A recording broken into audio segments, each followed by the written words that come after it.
Hello guys, welcome to our channel crick gossip. So আজকে আমরা IPL 2024 এর match number 24 Rajasthan Royals versus Gujarat টাইটান্সের post match show নিয়ে আলোচনা করব। তো আজকের ম্যাচটা একটা হেভি থ্রিলিং ম্যাচ। তো থ্রিলার, এটা একটা ব্লকবাস্টার ম্যাচ হয়ে গেছে। কারণ রাজস্থান রয়্যালস 196 রান করছে ফার্স্ট ইনিংসে 3 উইকেট হারাইয়া, আর গুজরাট টাইটান্স এই রানটা চেস করে নিয়েছে। তো রাজস্থান রয়্যালস, তো গুজরাট টাইটান্স প্রথম দিকেতেই দেখা গেছিল ফার্স্ট ইনিংসে তারা ম্যাচটা হারতে যেতেছে এমন লাগতেছে। বিকজ রিয়ান পরাগের দুইটা আউট, মানে দুইটা ক্যাচ ড্রপ হইছে রিয়ান পরাগের। তো ওই সময় রান আসলো প্রায়, প্রথম ক্যাচটা আসলো 5 রানে আর দ্বিতীয় ক্যাচটা আসলো 6 রানে। তো ওই জায়গার থেকে রিয়ান পারাগে একটা এক্সট্রাঅর্ডিনারি পারফরমেন্স করছে। ইভেন এই সিজনে হের পারফরমেন্সটা মানে হের যে ক্যালিবারটা ভালোভাবে শোকেস করতে পারতেছে। তো হে যেতটুকু এতদিন ধরে একটা যে ট্রোল হইতে আসলো, মানে হিউজ পরিমাণ ভাবে 3টা 4টা সিজন ধরে কোনো পারফরমেন্স নাই। তো এই সিজনে হে একটা নিউ রোল পাইছে। এই নিউ রোলে হে এটার একটা মানে কি কইতাম, এটার একটা জাস্টিফাই করতেছে নিজের ট্যালেন্টেরও, প্লাস টিম যে এতদিন ধরে হেরে ব্যাক করতেছে এটারে একটা জাস্টিফাইড অ্যামাউন্ট অফ তোমার রান করে তারা টিমরে একটা ভালো পজিশনে দিতেছে। তো তার পাশাপাশি সঞ্জু স্যামসনও 68 রান করছে 38 বলে। হে ইম্প্যাক্টফুল পারফরমেন্স করে গেছে। আর গুজরাট টাইটান্সের তরফ থেকে এরকম কেউ ভালো পারফরমেন্স করতে পারছে না, মানে বোলিং ডিপার্টমেন্টে। মহিত শর্মা 1 উইকেট নিচে 51 রান দিয়া, উমেশ যাদব 1 উইকেট নিচে 47 রান দিয়া, আর রাশিদ খান 1 উইকেট নিচে 18 রান দিয়া। তো রাশিদ খানের এই ওভারটাই বোঝা যাইতেছিল কিছু না কিছু একটা হইব। ইভেন এই ওভারই, মানে তার 4 ওভারের ভিতরেই 2টা ক্যাচ ড্রপ হয়েছে যতটুকু আমার মনে হইতেছে। তো এটাতে গুজরাট টাইটান্স অনেকটা এফেক্ট হয়ে গেছিল, লাস্টে দিয়ে তারা রানই হয় না। এর জায়গাতে 196 হয়ে গেছে 3 উইকেট হারায়, ইভেন কি জাস্ট 3 উইকেট। তো তার পাশাপাশি আর হেটমায়ারও লাস্টে পাঁচ পাঁচ বলে 13 রান করে দিয়ে গেছে। তো রাজস্থান রয়্যালস তো মানে এটা ভালো পজিশনে গেছিল ফার্স্ট ইনিংসের পরে। ইভেন কি গুজরাট টাইটান্স যে সময় ব্যাটিং করতেছিল লাস্ট মানে 15 ওভার অব্দি, তার ইনিংসের 15 ওভার অব্দি, তবুও রাজস্থান রয়্যালস জিতে। মানে আরামসে জিতে। ইভেন কি 18 বলে 41-42 রান লাগে, এটাও জিতে। মানে রাজস্থান রয়্যালস জিতে তো এটাতে হেভি ইনিংস খেলছে রাশিদ খান আর রাহুল তেভাটিয়া। আমার মনে হয় লাস্ট 2-3টা সিজন ধরে রাশিদ খান মানে রাহুল তেভাটিয়ার মতো ম্যাচ ফিনিশার এখন পাওয়া ইম্পসিবল। তো লাস্ট 2-3টা সিজন ধরে মানে যেই বল যেই জায়গাতে নামতেছে সেই জায়গাতে পারফরমেন্স করে টিম রে জিতে দিতেছে। মানে তারার মতো প্লেয়ার যদি, মানে লোয়ার ডাউনে একটা ব্যাটসম্যান যদি আনবিলিভেবল চেঞ্জেস বা মানে আনবিলিভেবল চেঞ্জ যেটা এটা যদি কইরা দিতে পারে, এটা একটা huge plus for the team. আর হিউজ এটা তারা ড্রেসিং রুমে একটা বুস্ট আপ হয়। তো গ্রুপ গ্রুপটাতে অনেকটা বুস্ট আপ হয়।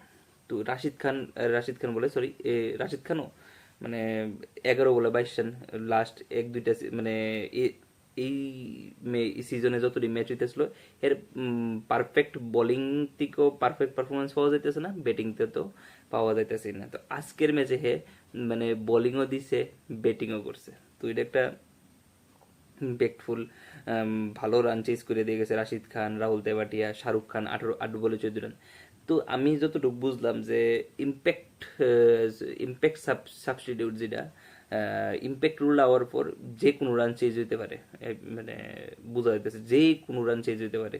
এই 8 বলে 14 রান শাহরুখ খানের যে এই যে মানে ছোট্ট কন্ট্রিবিউশন, এটা কতটুকু ম্যাটার করে এটা কেউ মানে একমাত্র যারা প্লেয়ার তারাই বুঝতে পারবো, বা যারা টিমে আছে তারাই বুঝতে পারবো।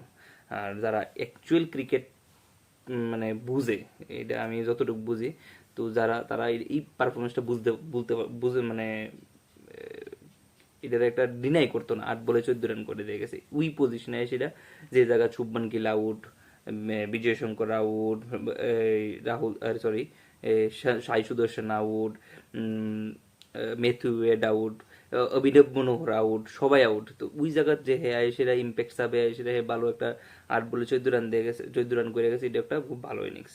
তাছাড়া রাজস্থান রয়্যালসের বোলিং হিউজ হিউজ ভালো বল করছে। ইউজেন্দ্র চাহাল নো ডাউট আজকে হয়তো একটা ইকোনমি বাইরে গেছে, 2 উইকেট নিচে 43 রান দিয়া।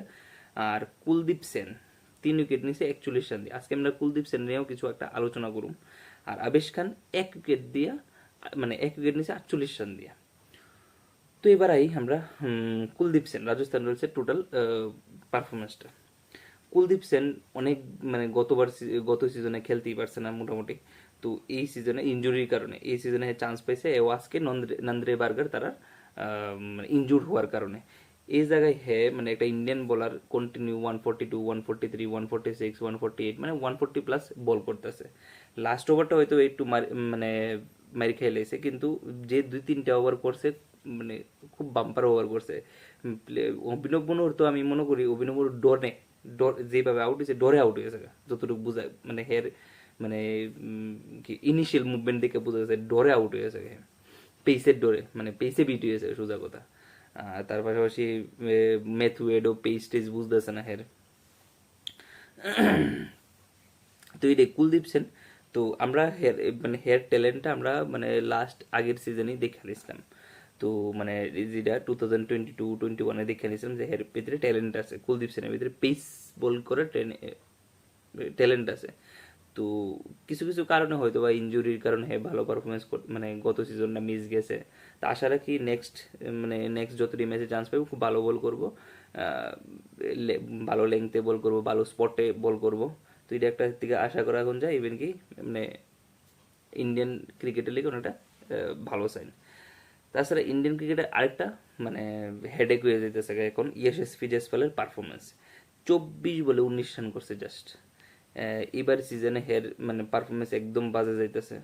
তো আমি মনে করি ইয়শস্বী জয়সওয়ালের, মানে আমরা তো এত এক্সপার্ট না, জাস্ট আমরা ডিসকাস যতটুকু বুঝি, কমেন্টেটররা বা যে বড় বড় এক্সপার্টরা যারা যতটুকু কয়, এটার থেকে আমরা যতটুকু বুঝলাম যে ইভেন আমি নিজেও রিয়েলাইজ করছি যে কিছুটা সময় মানে এই আজকে যে 19 বল খেলছে 24 রান করছে, প্রেসারে হয়তো আউট হয়েছে, বিকজ জস বাটলারও 10 বলে 8 রান করছে।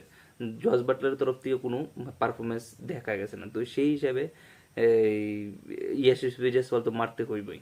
আর টি-20 ভিতরে তো একটু মেরে টেরে খেলতে হবে, যেহেতু মানে আমি কইতেছি যে এর রান আইতাছে না, সেই হিসাবে একটু সময় নিয়ে ব্যাটিং করা দরকার। কারণ কোনো কোনো সময় ব্যাটে যে সময় ভালো বল লাগতে স্টার্ট করবো তখনকার নিজে মানে কনফিডেন্ট হয়ে যাবো। তো এই জায়গায় ইয়াশিস জয়সওয়ালেরও নিজের, যেহেতু কিছুদিন পরে টিম সিলেকশন টি-20 ওয়ার্ল্ড কাপের লিগা, তো ওই জায়গা থেকে নিজে জাস্টিফাই করা এটা একটা দরকার আমি মনে করি। তাছাড়া রাজস্থান রয়্যালস আজকের ম্যাচটা হারছে, এরকম মানে পয়েন্টস টেবিলে বার হেরার কোনো প্রবলেম হইতো না, বাট জিতা ম্যাচটা হারলে আছে না, মানে এটা একটা কিছু কিছু সময় আছে জিতা ম্যাচটা হারলে ওই যে প্লে অফে তো কনফার্ম, রাজস্থান রয়্যালস প্লে অফে কনফার্ম যাইবই। ওই যে মানে স্পটটা যেটা ফার্স্ট আর সেকেন্ড পজিশনে, যে ফার্স্ট পজিশনে অথবা সেকেন্ড পজিশনে থাকলে তারা একটা এক্সট্রা চান্স পায়, ওই চান্সটা তারা এদিকে একটা মানে তখনকার একটা প্রবলেম হয়ে যায়। তো জিতা ম্যাচটা আমি মনে করি জিতা দরকার, মানে একদম জিতা ম্যাচটা। গুজরাট টাইটান্স তো তারা মানে তারা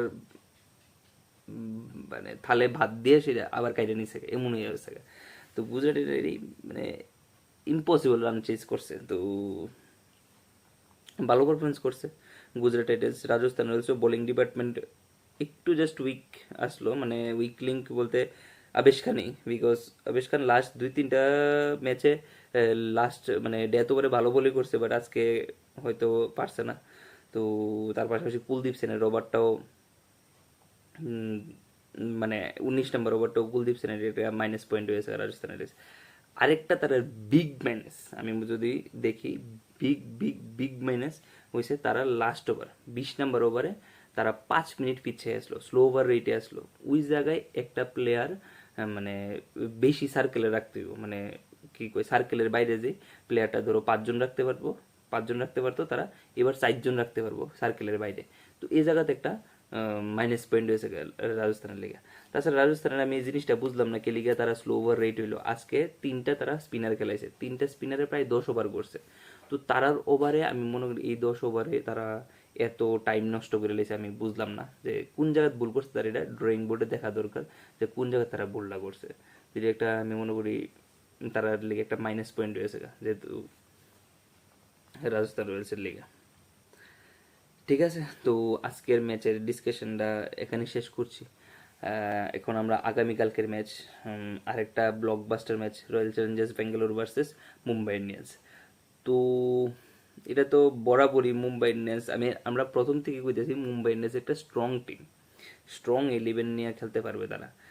তারা পারফরমেন্স করতে পারছে না, এটা একটা আরেকটা জিনিস, যে লাস্ট ম্যাচে যে পারফরমেন্সটা করে দেখেছে, কিন্তু এটা মানে তারা একটা কই না, একটা সাইরেন বাজায় দিয়ে গেছে যে আমরা এখনো গেমে আছি। তো ওই যে মানে কি কই এটারে,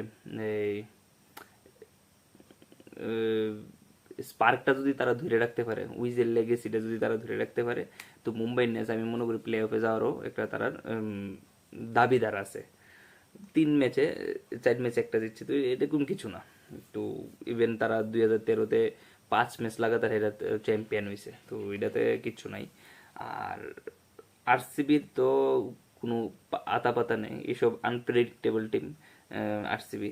তো আরসিবি, কিংস ইলেভেন পাঞ্জাব, তবে আমি মনে করি আরসিবির থেকে এবার কিংস ইলেভেন পাঞ্জাব ভালো পারফরমেন্স করতেছে, বোলিং ডিপার্টমেন্টে হোক, ব্যাটিং ডিপার্টমেন্টে হোক। তারার ভিতরে মানে বড় স্টাররা নাই, বাট ইয়ংস্টাররা তারা একটা পারফরমেন্স করে দিয়েছে পাঞ্জাব কিংস। আর আরসিবি ইয়ংস্টার পাইয়াও তারা ঠিকভাবে ইউজ করতে পারতেছে না, যেমন মহিপাল লোমরোড একটা ইয়ংস্টার, মানে তার পায়েও মানে রান করে দিছে, হেরে দিছে বয়া। যে কই না মানে তারা মনে হয় নিজের লিগ খেলাইছে, যে আমি যে প্লেয়ারটা পারফরমেন্স করবো, ওই প্লেয়ারটারে আমরা বয়া অন্য একটা প্লেয়ার খেলাম। তো তারার মানে থট প্রসেসই আমি বুঝি না। তো তো আরসিবি তো এটা একটা কিছু কোয়া যায় না, যে প্লে অফে তো যাইতই না, তারা নেক্সট ইয়ারের লিগে আমি মনে করি টিমটা বানানো, বিল্ড আপ করা দরকার। প্লে অফে কোনোভাবে যাইতো না, এটা impossible, impossible to the infinity. তো তবে আমি মনে করি আরসিবি যদি কিছু ফাইট করতে চায়, টিম ইলেভেনটা স্ট্রং বানাতে চাই, আমি মনে করি উইল জ্যাক্সটা মানে চোখ বদ্ধ করে ক্যামেরন গ্রিনরে বয় দেব। আমরা প্লে মানে তারা আরসিবি আর প্লে অফে যাইতো না, তো আমরা ক্যামেরন গ্রিনরে 17.5 কোটি জল দিয়ে দেবো। জল তো দিয়ে দিছিলা যে সময় ট্রেড করে আনছো, ক্যামেরন গ্রিনের মতো প্লেয়ারের 17.5 কোটি টাকা কিনে আনছে, মানে কিরকম থিঙ্ক ট্যাঙ্ক তার এদিকে আছে। তো এটা একটা মানে কিছু কোয়ার মতো নেই। তো 17.5 কোটি টাকার প্লেয়ারই না হে। তো আমি মনে করি গ্রিনের জায়গায় উইল জেক্সরে খেলাম। আর টপলি পারফরমেন্স ভালোই করছে, তবে আমি মনে করি ইন্ডিয়ান প্লেয়ারের উপরে ইনভেস্ট করো। এই সিজনটা 5টা ম্যাচ গেছে গা, আর 9টা ম্যাচের মতো আছে, ইন্ডিয়ান প্লেয়ারের উপরে ইনভেস্ট করো, টিমটারে বিল্ড আপ করো ভালো। টপলির জায়গায় আকাশদ্বীপরে খেলাও, আর লোম রোডে চান্স দো সৌরভ চৌহানের জায়গায়। আমি সৌরভ চৌহানের এগেনস্টে কিছু কথা কইতেছি না, জাস্ট হ্যারে জাস্টিফাইড চান্স দাও। মানে লোম রোডে যে সময় পারফরমেন্স খারাপ আসলো, তোমরা কি তা করছো, হেরে খেলাইছো, চান্স দিছো। আর আজকে হের পারফরমেন্স আছে, হেরে খেলাইতেছো না। আমি একটা জিনিস বুঝি না, যে কোনো টিমে যে প্লেয়ারটা ভালো খেলতেছে তারে মানে এট দ্য মোমেন্টে চান্স দেয় না গেলে, তারে ওই 2 মাস 3 মাস বই রাখে গেলে, বা 3টা ম্যাচ 4টা ম্যাচ 5টা ম্যাচ বই রাখে গেলে, আমি এটা বুঝি না। তো এটার চান্স দো। আর বেশেক বিজয় কুমার, হিমাংশু শর্মা তারারে ইসেতে রাখো, সৌরভ চৌহান তারারে ইম্প্যাক্ট সাবে রাখো, কোনো কারণে চেঞ্জ দরকার পড়লে তারারে নিয়ে আয়ো। গ্লেন ম্যাক্সওয়েলের নেওয়া গ্লেন ম্যাক্স এবার কইতে পারো যে গ্লেন ম্যাক্সওয়েলের তো পারফরমেন্স নাই, ঠিক আছে, গ্লেন ম্যাক্সওয়েলের পারফরমেন্স নাই, বাট ম্যাক্সওয়েল 1-2টা সিজন ভালোই খেলছে আরসিবির এসেরা। তো এবার ক্যামেরন গ্রিনও কইতে পারো না ফার্স্ট সিজন খেলছে, কিছু কোয়ার নেই, বাট ম্যাক্সওয়েল রে দিয়ে খেলাইলে কি হয়েছে, ম্যাক্সওয়েল এটা স্পিন বলে হেরে দিয়ে যদি আমরা পাওয়ার প্লেতে বল করাই, উইকেট টুইকেট নিতে পারবো মানে। কিন্তু ক্যামেরন গ্রিন যে সময় বল করতে, আমি আরো 2-3টা ভিডিওতে কয়ে এসেছি যে ক্যামেরন গ্রিন যে সময় বল করতে হয় হেরে লাগে ব্যাটসম্যান, যে সময় ব্যাট করতে হয় সে সময় লাগে বলার। তো ক্যামেরন গ্রিনরে মানে টি-20-তে মানে হয়তো এইবার আইপিএলে ভালো পারফরমেন্স করছে না, করতে পারছে না। তো এবিলিটি তো আছে, নো ডাউট এবিলিটি আছে, তো পারছে না। তো হেরে বুয়াও 5টা ম্যাচ তো চান্স দিছো, এত ইন্টারন্যাশনাল প্লেয়ারের এত চান্স, 5টা ম্যাচ মানে এস্টাবলিশ প্লেয়ারের লেগে 5টা ম্যাচ ঠিক আছে, ছেড়ে দেবো। তো এখন উইল জ্যাক্সের চান্স দো, উইল জ্যাক্সে এক মানে সেকেন্ড পজিশন অথবা থার্ড পজিশনে খেলাও, আর রাজত পাতিদারেরও বয় দো, কারণ রাজত পাতিদারের কনফিডেন্স একদম বেসমেন্টে আছে। মানে মাটির যে অনেকটি লেয়ার আছে না, এই লেয়ারের একদম লাস্ট লেয়ারে আছে রাজত পাতিদারের, কোনো কনফিডেন্স নাই। ট্যালেন্ট আছে নো ডাউট, কনফিডেন্স নেই। তো মানে আমরা খেলা শর্ট দিকে বুঝতেছি যতটুকু। তো এটাই। তো আমি মনে করি কালকেও মুম্বাই ইন্ডিয়ান্সে, যেহেতু মুম্বাই ইন্ডিয়ান্সের হোম গ্রাউন্ড, আর মুম্বাই ইন্ডিয়ান্সের তার জিতার একটা মানে একটা এজে আইছে, তো এটাতে মুম্বাই ইন্ডিয়ান্স চাইবে ক্যাপিটালাইজ করা। তো আমার মনে হয় মুম্বাই ইন্ডিয়ান্সই জিতবো। আর মুম্বাই ইন্ডিয়ান্সের কোনো চেঞ্জেসের দরকার নেই, নো চেঞ্জ, তার কোনো দরকারই নেই।